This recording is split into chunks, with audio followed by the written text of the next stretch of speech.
What's going on, everyone? We got another teardown. We're going to do the Hot Pepper Cascabel today. If you have one of these and you're trying to fix either the buttons or the screen, show you how to tear this phone down so you can fix what you're trying to fix. Just remember, when you do a tear down on the phone, you could potentially damage the phone more in the process. If you have anything important on there, back it up, and if you don't feel confident in your skills, ask a professional to do it. Otherwise, let's get into this. Oh, and also, if you guys haven't yet, subscribe. We got a ton more of these teardowns and hard resets coming up, so we'd appreciate that. Let's get into this, though. That's what I want to do. First we got to do is take off the back cover. There's usually a notch on the bottom corner like that. Just put your nail underneath. Pull up, back cover comes off. Normally you would take the battery out next, but I already have it out of here. So that's, next step's done pretty fast. After that, what we're going to do is we want to get all these screws out. So we'll grab our screwdriver, and we'll have that. I'm going to zoom in a little bit so you guys can see a little bit better.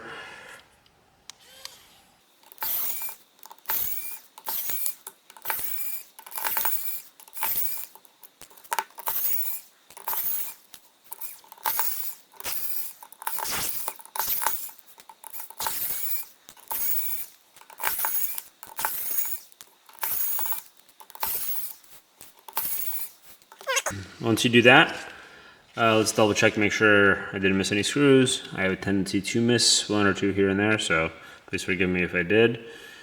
After we do that, what we're going to do is remove this mid-frame camera lens. You can grab your pry tool and find a good spot, or you might not even need it because it looks like it's coming right off on the sides. So just get in here, pull up a little bit, find the spot where it kicks off. There we go. It should come off relatively easy, maybe a little bit more.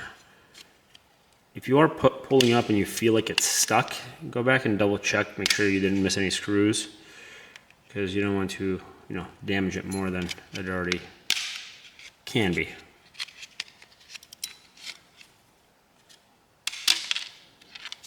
That pops right off. That's your camera lens. Get the little flash flex right there too in there. All right, so we get to this point and we'll have some more screws in here. So we have 1, 2, 3, 4 more screws. Let's get those out real quick.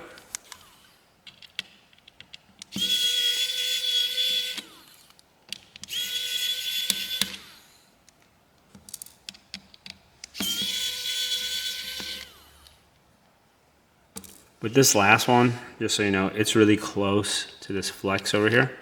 Sometimes it's better to just disconnect that flex first before you take off that last screw, just in case you slip. If the screwdriver slips and hits, you want to be a little bit more cautious. Not the worst idea in the world to be a little bit more cautious. So let's lift that up right there, and then pull from the other side.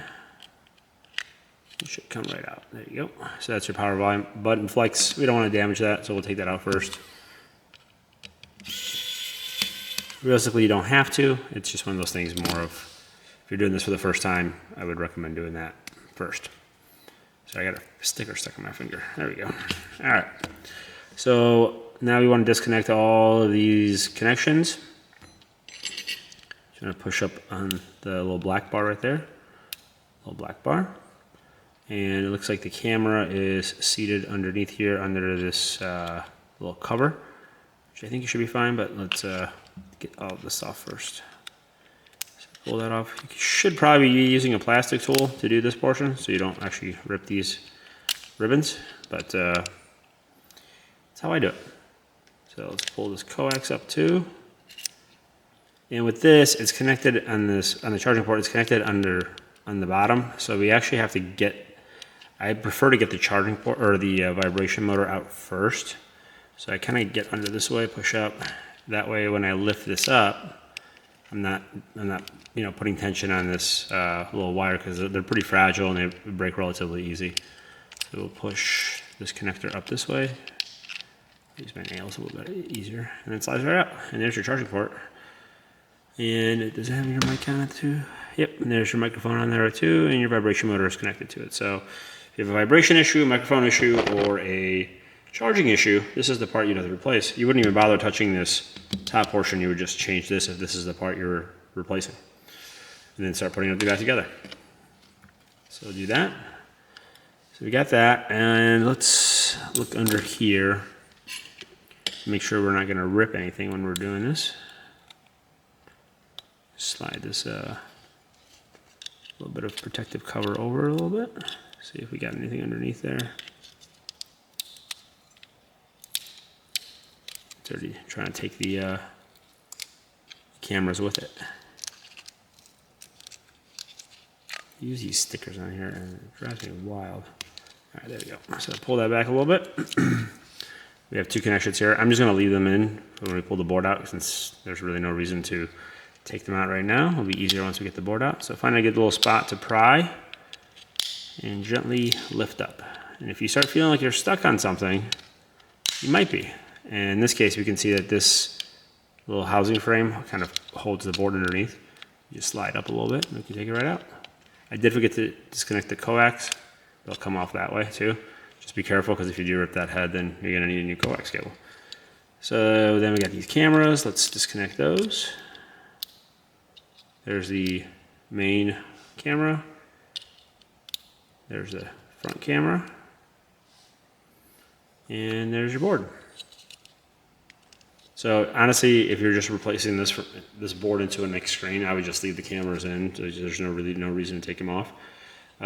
Just causes you a little bit more of a headache to try to put them back in. So this portion's done. So what do we got left? We got the flex, got the ear speaker, and the loudspeaker. So this portion can actually come off relatively easy. Let me get this flex out first so I don't damage it. So you kind of get in between that and the frame. I'm going to slide it down. And this glue, I kind of just feel by tension if the glue is going to be strong or not.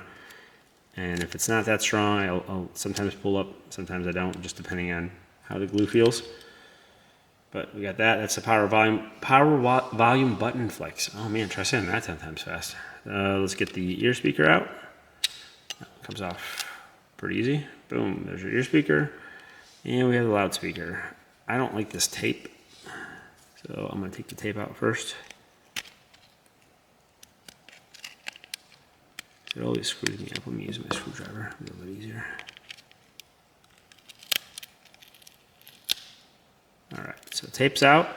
And there usually is a spot from where you can pry. They try to give you like an opening, a suggested spot, and in this case it's right here, if you guys can see that. There's a little notch in this frame going down, so that's kind of where they want you to stick your flathead in. This one's a little bit too big for that spot, but it still fits. Make sure I get that on camera. And I didn't go far enough. So you can see that I actually broke the loudspeaker. So what you want to do is get a little bit farther in there and then pry up. So that's where I messed up, because my screwdriver didn't fit in there. Should have used my pry tool, my favorite tool, but I decided to just stick with the screwdriver. I mean, it might be fine, but chances are it's probably no go. But that's the loudspeaker. Also, as usual, a little bit of heat goes a long way. Let's get this coax out by, we got to remove this metal piece. It just clips in a little bit. This should just slide right out. There you go. So that's done. That's out. And you have your ribbon connector that's not even glued on. And your coax is right there. There's your screen frame for the Hot Pepper Cascabel. And if you guys have any questions or want to see something else or having trouble with something, just let us know. We'll try to get that up for you, but that's how you do disassembly. Thanks for watching. We'll catch you guys in the next one.